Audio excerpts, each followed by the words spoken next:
Hey everyone, it's Kevin Jones with Life, Mind, and Money. I know death is a subject that nobody wants to speak about. We honestly want to believe that we're happy and healthy, and it's something that we just don't need to visit. I get it, it's not fun. But when you start thinking about how you can protect others, especially if you have young kids in the household, you need to start thinking about things like life insurance and why that should be part of your financial plan.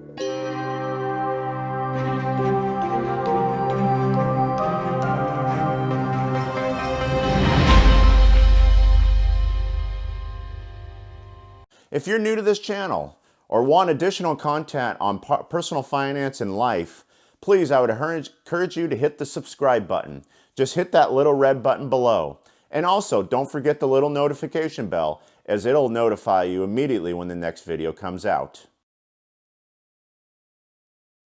Now, life insurance is a scary thing to even think about. I mean, literally, it's a hedge against your own life.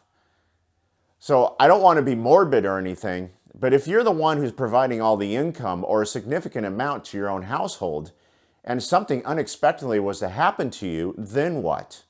It's hard enough for all your family members to be grieving over you, but just to think about all of the financial things that they have to deal with as well, that's the last thing you want on their hands. And that is why life insurance can be so important in these situations.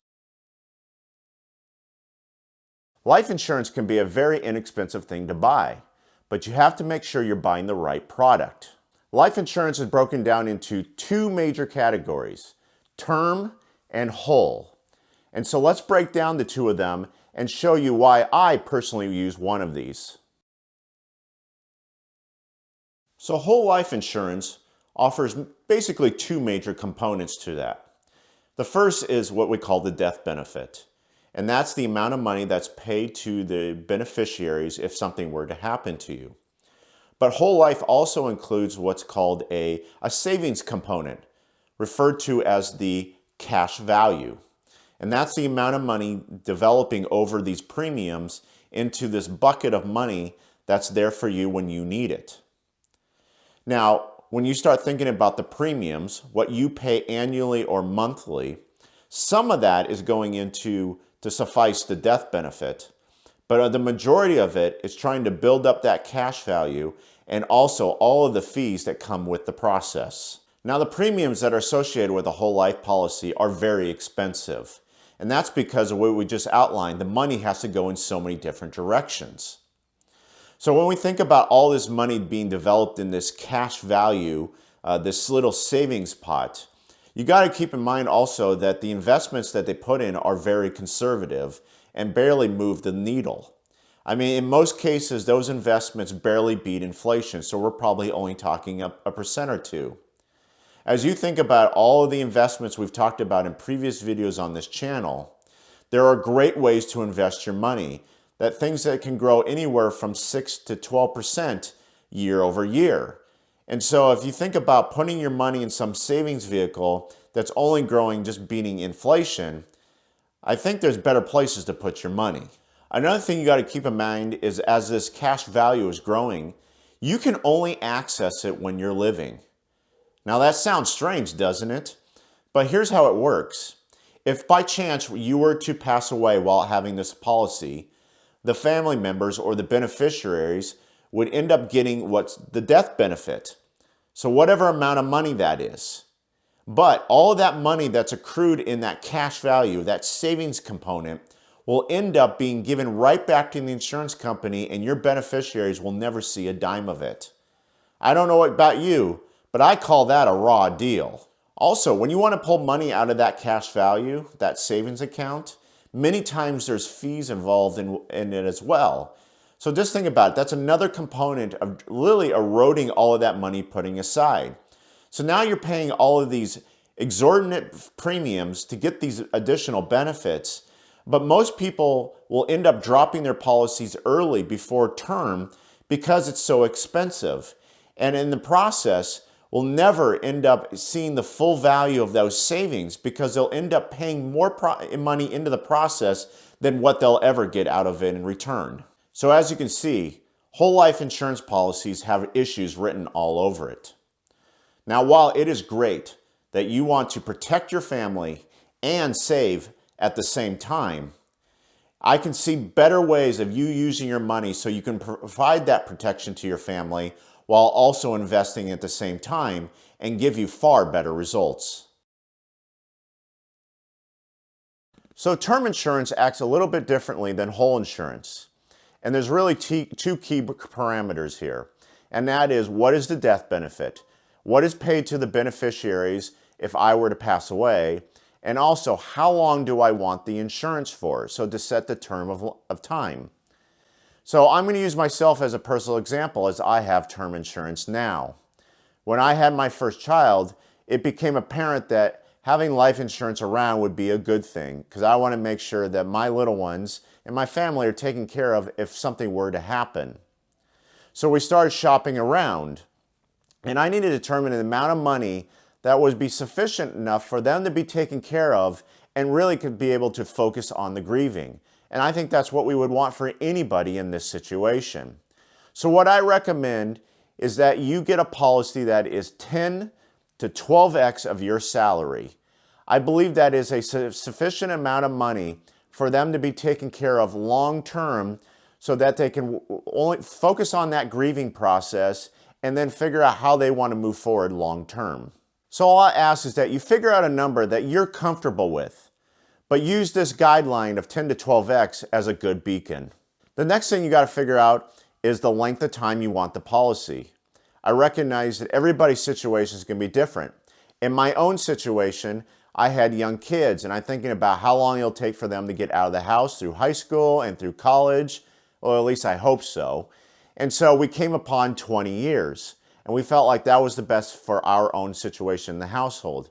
I recognize if your situation is a little bit different, that your length of term could be very shorter or longer, just depending on how you want to go about it. So now that I knew what the requirements I wanted for my term insurance, we started shopping it around. And there's a lot of great places that will give you multiple quotes from multiple different insurance companies all at once. And I would highly recommend you start looking at them. A good one is like Select Quote, and they will actually shop the marketplace for depending on your own situation. But just keep in mind that term insurance is only about the death benefit. There's no savings component involved like the whole insurance. So this should be pretty easy to shop around because all you're looking for is the amount of money that you want covered on your life and the length of term of that insurance policy.